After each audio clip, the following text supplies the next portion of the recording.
في اشخاص كتير قوي مهما ياكلوا مش بيزيدوا في الوزن. ان احنا نزيد في الوزن ناس كتير قوي بتفتكر انه ده ليه علاقة بنوع وكمية الاكل اللي احنا بناكلها.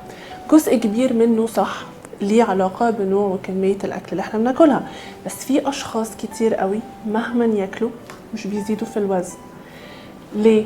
مش عشان هما عندهم حاجة سبيشال، ولكن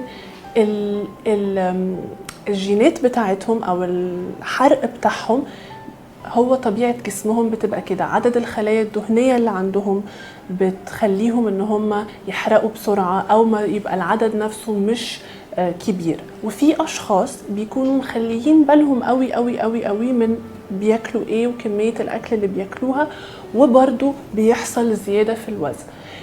فان احنا نقدر نقول اقدر اكل كل حاجة وما تخنش او لا، للأسف دي ما اقدرش اقولك او لا، بتختلف من شخص للتاني. ولكن لو احنا بنتكلم في الوزن البيولوجي او اللي هو الوزن اللي جسمي هيكون مرتاح عليه بنسبة كبيرة قوي، لو انا هقول اكل براحتي، بمعنى براحتي مش ان انا اكل كمية كبيرة قوي من الاكل سواء انا جعانة او مش جعانة، ولكن براحتي بمعنى ان انا اكل وانا جعانه واوقف وانا شبعانه، وليفل الشبع او درجه الشبع تبقى مريحه، ما تبقاش اللي هو حاسه ان انا مش قادره اتنفس.